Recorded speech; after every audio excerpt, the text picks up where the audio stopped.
Assalamualaikum warahmatullahi wabarakatuh. Alhamdulillahil qail innahum fityatun amanu bi rabbihim wa zidnahum huda. Asyhadu an la ilaha illallah wahdahu la syarikalah allazina hana 'anit tiba'il hawa wa asyhadu anna Muhammadan abdu wa rasuluh allazi la yantiqu 'anil hawa in huwa illa wahyu yuha. Allahumma sholli wa sallim wa barik ala sayyidina Muhammadin wa ala alihi wa sahbihi ajmain allazi litakuna kalimatullahi hiyal ulya. Amma ba'd. Falaqad qala Allahu ta'ala fil Qur'anil Karim wa huwa asdaqul qailin. A'udzu billahi minasyaitonir rajim. Bismillahirrahmanirrahim. Qalu subhanaka la ilma lana illa ma 'allamtana innaka antal alimul hakim. Al-ayah wallahu a'lam bimurad bitsalik. Wa qala an-nabiy sallallahu alaihi wasallam ma ubidallahu bi syai'in afdalun fikin fidin wala fakihun wahidun asyaddu ala syaitan min alfi 'abidin wali syai'in imad wa imadudin al-fik. Alhamdulillah izin Allah subhanahu wa ta'ala kita bisa bertemu lagi di kesempatan yang sama, yaitu adalah di tawasulan dan pengajian rutinan. Tentu ini adalah bukan kebetulan. Ini adalah kehendakan Allah. Ini adalah keinginan Allah. Tentu giringan malaikat rahmat. Tanda cinta kasih Allah kepada kita yang perlu kita syukuri. Insya Allah, amin ya Allah ya Rabbal alamin. Hadirnya kita di tempat pengajian ini adalah suatu anugerah yang sangat luar biasa. Karena dosa-dosa kita hancur, lebur, dihapus oleh Allah subhanahu wa ta'ala dengan adanya hadirnya kita di tempat pengajian ini. Alhamdulillahi rabbil alamin. Ibadah yang begitu sulit, sholat yang begitu dahsyat, amal-amal ibadah yang memerlukan ilmu, yang memerlukan cara, sangat luar biasa untuk bisa kita mengerjakan dengan sempurna.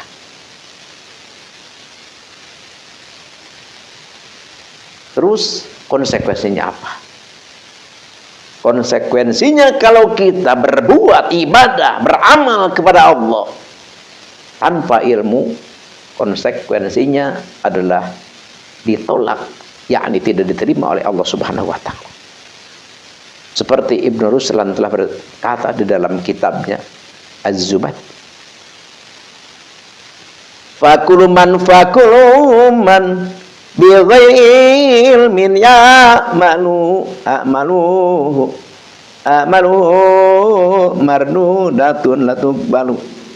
Jadi barang siapa yang beramal, berbuat, beribadah tapi tidak dengan ilmu, maka mardudatun, ditolak, la tuqbalu, tidak diterima. Na'udzubillahi min dzalik. Wah, kalau begitu nih, bagaimana udah ada, jangan ibadahlah kalau begitu.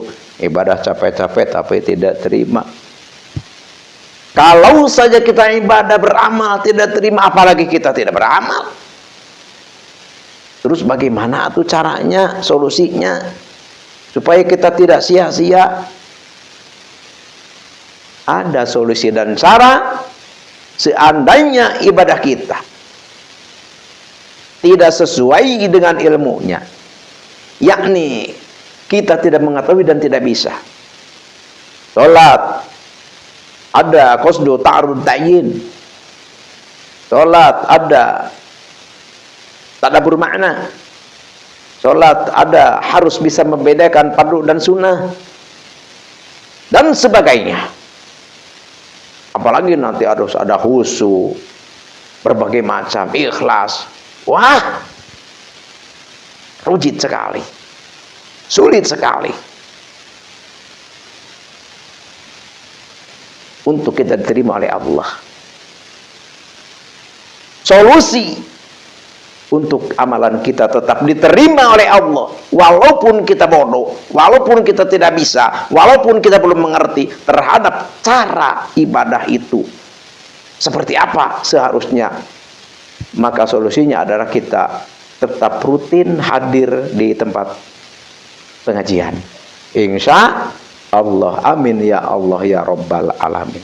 Sebodoh apapun kita, segoblok apapun kita, kalau kita masih rutin belajar, selalu hadir di tempat pengajian, menuntut ilmu, maka amalan kita tetap diterima saja oleh Allah Subhanahu wa ta'ala. Jadi kuncinya kita jangan berhenti ngaji. Kuncinya kita adalah harus aktif ngaji. Kuncinya kita adalah harus semangat, cinta, sayang ngaji. Jadi kita hadirnya di tempat pengajian seperti ini, rutinnya kita selalu duduk menghadiri, setia di pengajian ini adalah suatu solusi untuk amalan perbuatan ibadah kita seperti apapun diterima saja oleh Allah Subhanahu wa ta'ala. Oleh karena itu, ayo jangan sepelekan ngaji dimanapun. Seandainya kita latar belakang kehidupan kita tidak mungkin kita untuk mengikuti pengajian, seandainya kita selalu sibuk di pasar, seandainya kita selalu sibuk di kantor, seandainya kita selalu sibuk di kebun, seandainya kita selalu sibuk di ladang, seandainya kita selalu sibuk di lapangan, berbisnis dan sebagai apapun, bagaimanapun kehidupan kita, ya minimal kita harus menyempatkan diri. Ya sekarang zaman digital ya, tidak sulit untuk belajar. Kita punya HP Android ya, jangan dibukanya untuk melihat hiburan saja. Kita melihat dangdutan, hiburan-hiburan boleh gitu, tapi pengajian jangan sampai kita lewatkan. Banyak di YouTube tausiah keagamaan, milih kita benar-benar yang memberi tausiah itu adalah yang ngerti terhadap agama, yang punya latar belakang pesantren. Kita dengarkan, kita subscribe satu channel yang selalu memberi edukasi tausiah keagamaan kepada kita. Ya minimal kita dalam satu hari ya satu kali harus kita sempatkan. Harus kita sempatkan. Jangan sampai kita ke madrasah tidak, ke musola tidak, ke masjid tidak, ke majelis taklim tidak, bersilaturahmi ke ustadz tidak, di YouTube pun kita tidak. Jadi sama sekali kita tidak mempelajari ilmu, tidak mengaji. Na'udzubillahi min dzalik. Kalau kita memang seperti itu, maka amalan kita tidak akan diterima oleh Allah Subhanahu wa ta'ala. Seandainya kita bisa, tapi tidak sempurna, tetap pahalanya pun tidak sempurna, kadang-kadang tidak terima oleh Allah Subhanahu wa ta'ala. Jadi makanya tugas kita yang sangat sentral, kewajiban kita yang sangat dahsyat adalah ngaji. Makanya di sini ada satu hadis Nabi yang menerangkan, asyaddu hasratan yaumal qiyamah rajulun amkanahu talabul ilmi fi dunya falam yatlubhu. Jadi orang yang sangat rugi, orang yang akan sangat menyesal adalah orang menyesal di mana? Menyesal nanti di yaumul qiyamah, menyesal nanti di akhirat, adalah orang yang tidak belajar sewaktu hidup di alam dunia. Belajar apa? Belajar ngaji.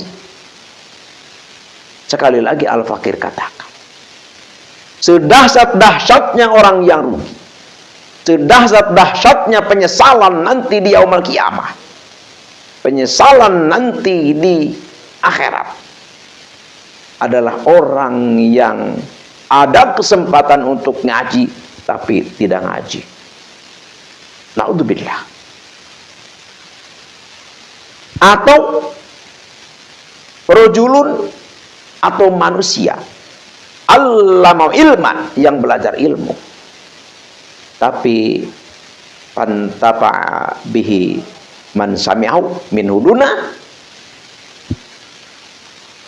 Jadi orang yang sering memberi tausiah, memberi keterangan berbagai ilmu kepada orang lain yang mendengarkan ucapan dia justru mengamalkan apa yang diucapkan, tapi dia sendiri yang mengucapkan tidak mengamalkan, itulah orang yang benar-benar akan menyesal sejadi-jadinya dan akan rugi serugi-ruginya. Artinya apa?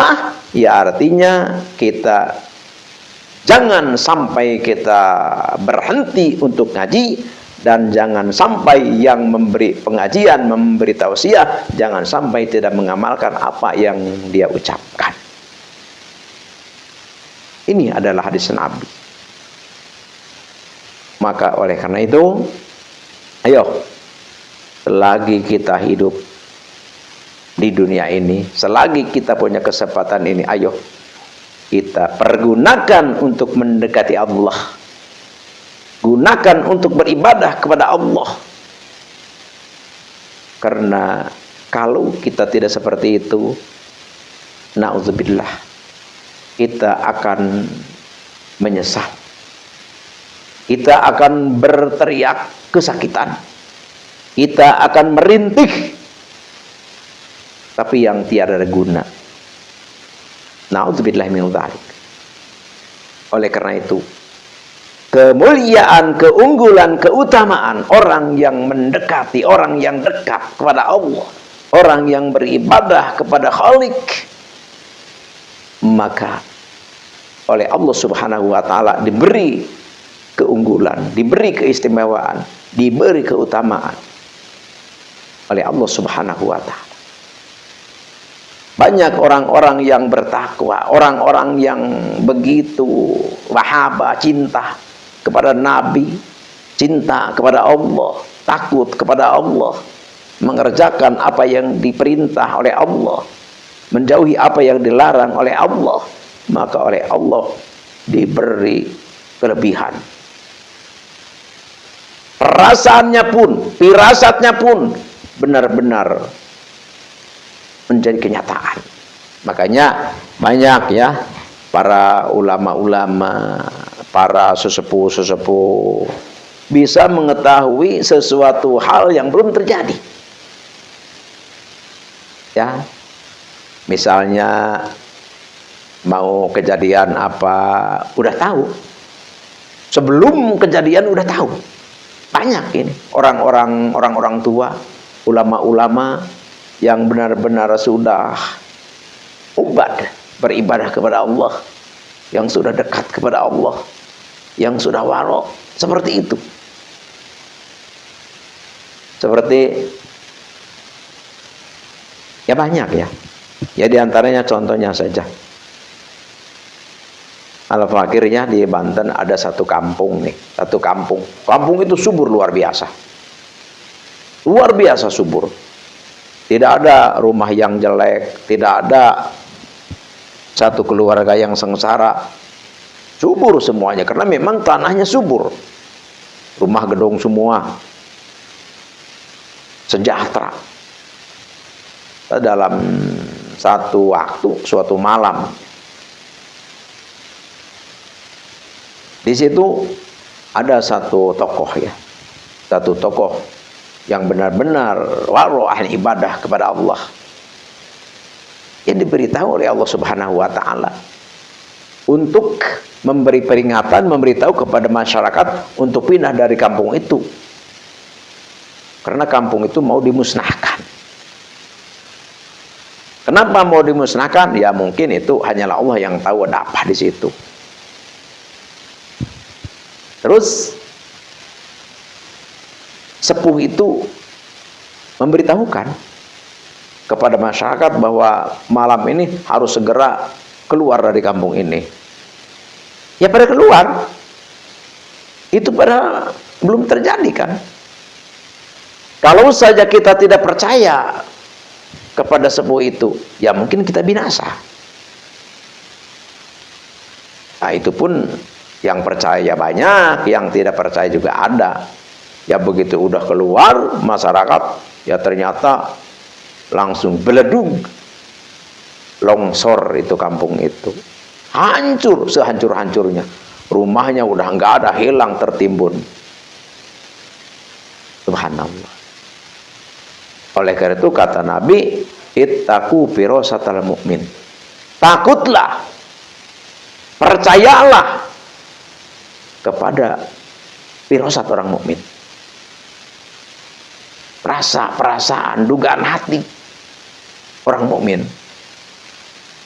Karena orang mukmin itu, orang yang dekat dengan Allah itu, fa innahu yanzur binurillah, melihat sesuatu itu adalah dengan nur Allah Subhanahu wa ta'ala.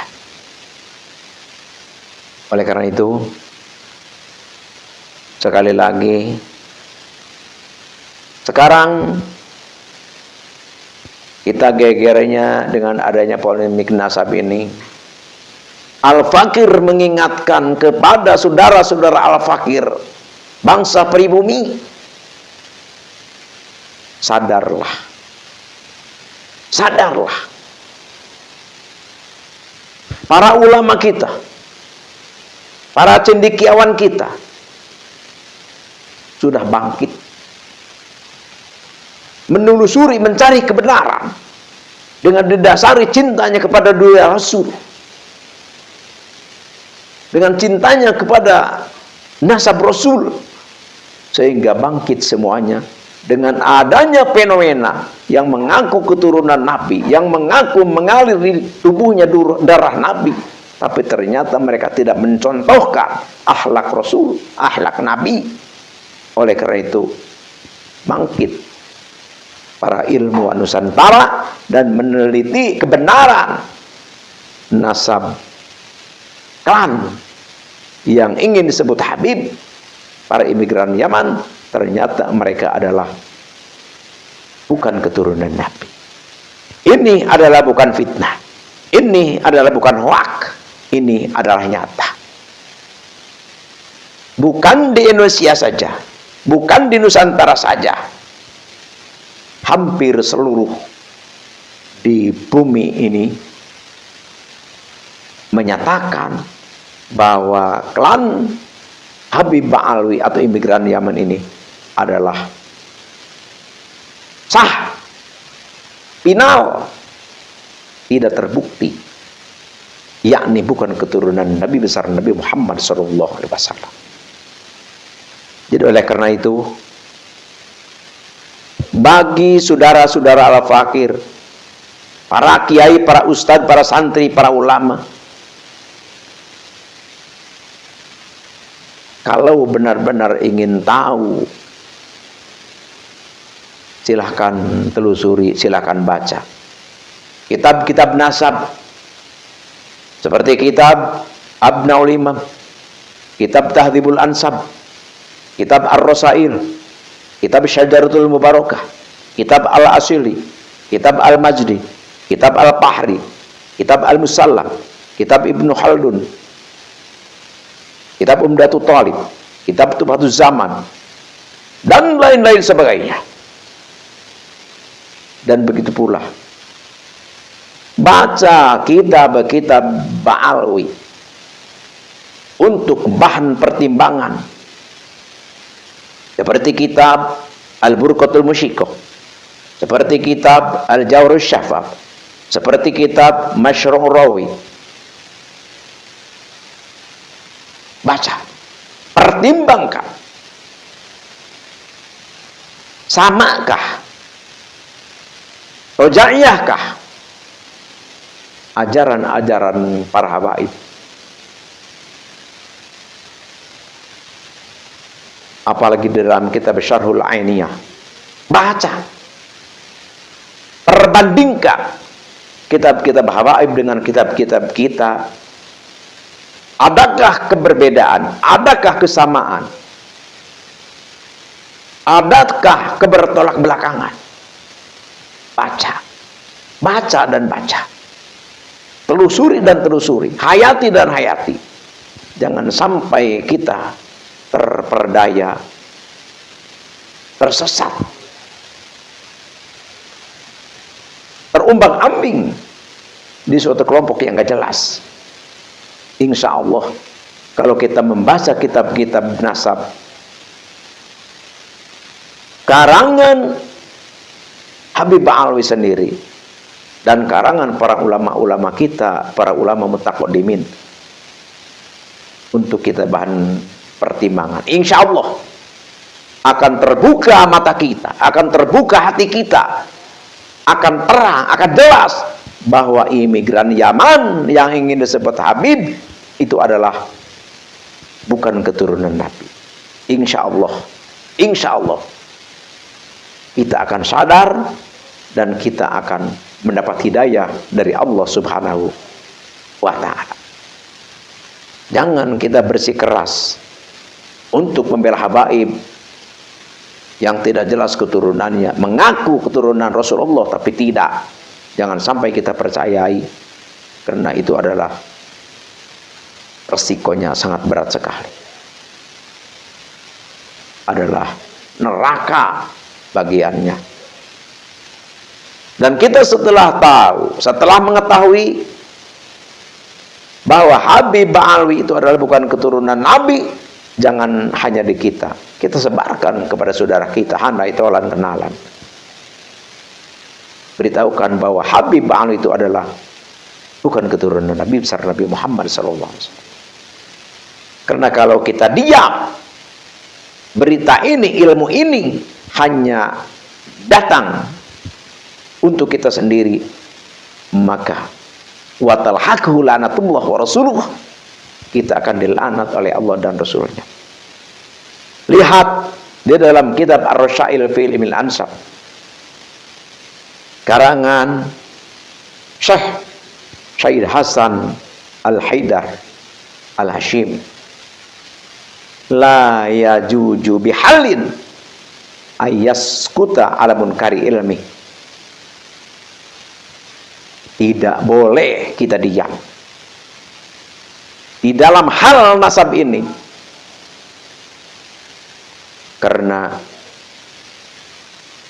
tidak sesuainya dengan kitab-kitab sejarah, kitab-kitab nasab.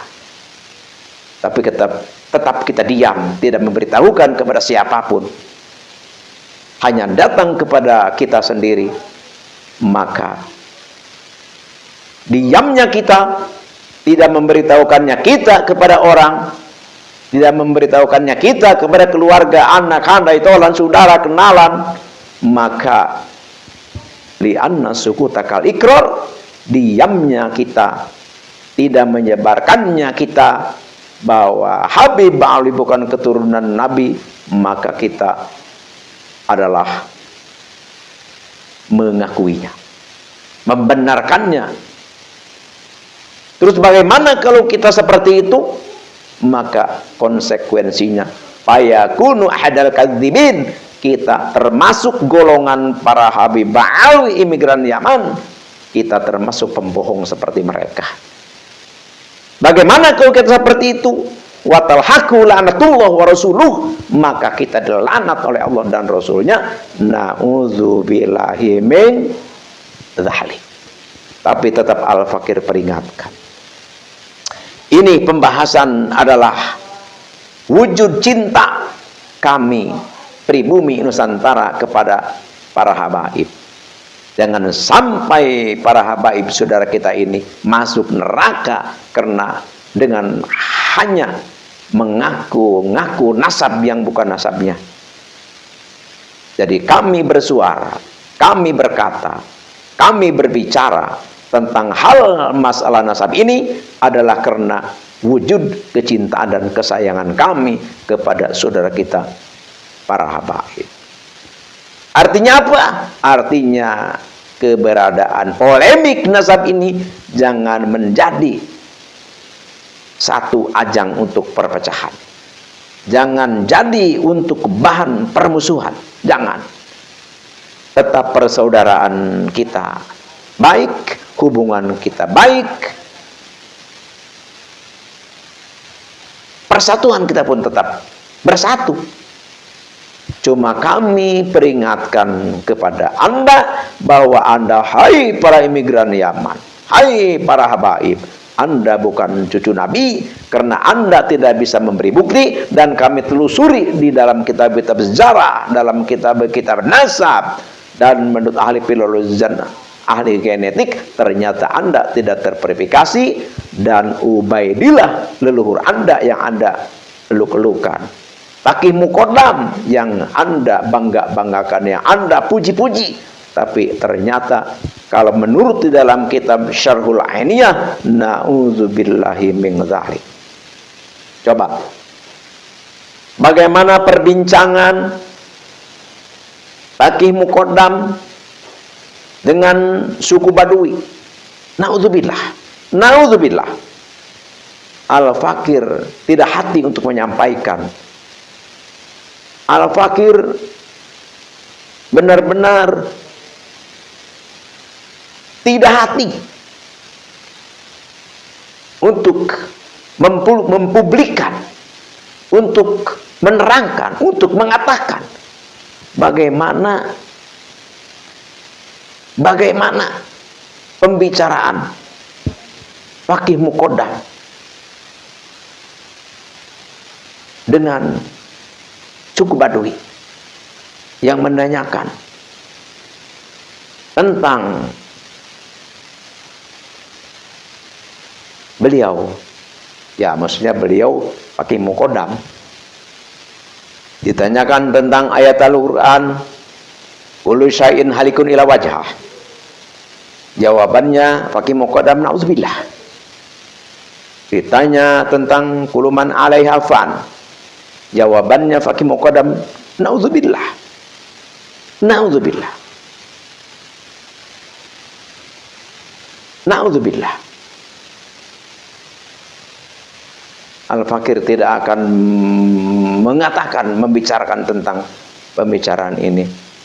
Kalau ingin tahu silahkan baca di dalam kitab Syarhul Ainiyah seperti apa. Intinya apa? Artinya apa? Inti pembicaraan adalah mutlak Habib Ba'alwi itu adalah bukan keturunan Nabi. Itu saja. Itu saja. Habib Ba'alwi, jangan merasa Anda keturunan Nabi, jangan merasa Anda, di tubuh Anda mengalir darah suci Nabi dan para pengikutnya, para jongosnya, para budaknya, para muhibinnya. Jangan mempercayai, meyakini bahwa Habib Ba'alwi bukan turunan Nabi. Sekali lagi maaf, para muhibin, para jongos, para budak Habib Ba'alwi, jangan meyakini bahwa Habib Ba'alwi itu adalah turunan Nabi. Jangan. Bukan. Bukan. Hanya itulah yang Al-Fakir bisa katakan. Semoga ini menjadi edukasi terutama bagi Al-Fakir sendiri, umumnya untuk siapa yang mendengarnya.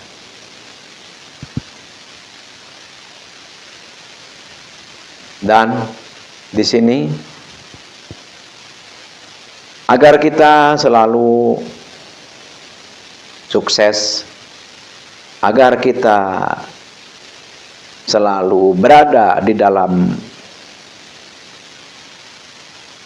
lindungan Allah, agar kita selalu berada dalam rahmat Allah, Ada di sini amanat Syekh Muhammad Hakim Naziri. Dawamkan surah Al-Samadiyah. Dawamkan surat Al-Samadiyah. Setiap ba'da sholat adalah 200 kali. Jadi barang siapa yang dawam, barang siapa yang rutin membaca surat Al-Samadiyah, itu adalah surat Al-Ikhlas kulhu ya, maka insya Allah akan sukses, selamat dunia akhirat, dan akan selamat dan kuat keimanan, keyakinan kepada Allah Subhanahu wa Ta'ala. Akan kuat keimanan kita, akan kuat keyakinan kita di dalam kebenaran. Oleh karena itu, para muhibbin, para jongos, para budak Habib Alwi, para budak imigran Yaman, maka sadarlah, mari kita kembali kepada leluhur kita, ulama-ulama pribumi, pewaris-pewaris para aulia Allah, penerus perjuangan para wali songo. Ayo kita kembali kepada pangkuan, kepada ajaran leluhur kita. Sekian demikian, terima kasih, mohon maaf atas salah dan hilaf. Bicara tidak mungkin tidak ada kesalahan. Kalau kita berkata tidak mungkin tidak terpeleset. Kalau kita berkata-kata pasti kita ada kekeliruan. Itulah manusia, al-insan mahlul khata' wa nisyan. Oleh karena itu sekali lagi al-fakir mohon maaf atas salah, hilaf dan keliru. Al-afu minkum. Wabillahi taufiq wal hidayah. Wassalamualaikum warahmatullahi wabarakatuh.